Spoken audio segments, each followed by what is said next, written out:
എല്ലാ വിദ്യാർത്ഥികൾക്കും പുതിയൊരു വീഡിയോയിലേക്ക് സ്വാഗതം. ഈ വർഷത്തെ കേരള യൂണിവേഴ്സിറ്റി പോസ്റ്റ് ഗ്രാജുവേഷൻ കോഴ്സുകളിലേക്കുള്ള അപേക്ഷ സമർപ്പിക്കാനുള്ള അവസാന തീയതി നീട്ടി. വിദ്യാർത്ഥികൾക്ക് നാളെ വരെയാണ്, അതായത് നാളെ വൈകുന്നേരം 5 മണി വരെയാണ് വിദ്യാർത്ഥികൾക്ക് ഓൺലൈനായിട്ട് ഈ ഒരു അപേക്ഷ നൽകാനായിട്ട് സാധിക്കുക. വൈകുന്നേരമല്ല, രാത്രി വരെ നൽകാൻ സാധിക്കും. കാരണം ഇവിടെ സ്പെസിഫിക് ആയിട്ട് ഡേറ്റ് കൊടുത്തിട്ടില്ല, ടൈം കൊടുത്തിട്ടില്ല. അതുകൊണ്ട് തന്നെ കറക്റ്റായിട്ട് വിദ്യാർത്ഥികൾക്ക് ഈ ഒരു പോസ്റ്റ് ഗ്രാജുവേഷൻ കോഴ്സിലേക്ക് കേരള യൂണിവേഴ്സിറ്റിയിലേക്ക് അപേക്ഷ സമർപ്പിക്കുന്ന വിദ്യാർത്ഥികൾക്ക് അപേക്ഷ സമർപ്പിക്കാം. ന്യൂ രജിസ്ട്രേഷൻ ലിങ്ക് ഈ ഒരു പേജിൽ ഉണ്ട്. അതുപോലെ തന്നെ admissions.keralauniversity.ac.in/pg2024/ എന്നുള്ള പേജ് വഴി നിങ്ങൾക്ക് ഈ വർഷത്തെ PG കോഴ്സുകളിലേക്കുള്ള പ്രവേശനത്തിനുള്ള അപേക്ഷ ഓൺലൈനായിട്ട് നൽകാവുന്നതാണ്. അപ്പോൾ ഇവിടെ നിങ്ങൾക്ക് ന്യൂ രജിസ്ട്രേഷൻ എന്ന് പറഞ്ഞിട്ട് ലിങ്ക് കൊടുത്തിട്ടുണ്ട്. ജസ്റ്റ് നിങ്ങൾക്ക് അതിൽ ക്ലിക്ക് ചെയ്ത് ഈ ഒരു രജിസ്ട്രേഷൻ ചെയ്യാവുന്നതാണ്.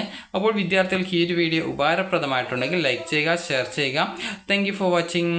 അപ്പോൾ ഇതുവരെ വിദ്യാർത്ഥികൾക്ക് രജിസ്ട്രേഷൻ ചെയ്യാത്ത വിദ്യാർത്ഥികൾക്ക് ഇവിടെ ആ ഒരു ഇൻസ്ട്രക്ഷൻസ് ഒക്കെ നൽകിയിട്ടുണ്ട്. ജസ്റ്റ് ആ ഒരു ഇൻസ്ട്രക്ഷൻസ് ഒക്കെ വായിച്ച് നോക്കുക. അതുപോലെ തന്നെ കഴിഞ്ഞ വർഷം അലോട്ട്മെൻറ്റ് കിട്ടിയ, അതായത് PG കോഴ്സിലേക്ക് അലോട്ട്മെൻറ്റ് കിട്ടിയ വിദ്യാർത്ഥികളുടെ ആ ഒരു ലാസ്റ്റ് ഇൻഡെക്സ് മാർക്ക് ഡീറ്റെയിൽസും കൊടുത്തിട്ടുണ്ട്. അപ്പോൾ വിദ്യാർത്ഥികൾക്ക് ഈ ഒരു വീഡിയോ ഉപകാരപ്രദമായിട്ടുണ്ടെങ്കിൽ ലൈക്ക് ചെയ്യുക, ഷെയർ ചെയ്യുക.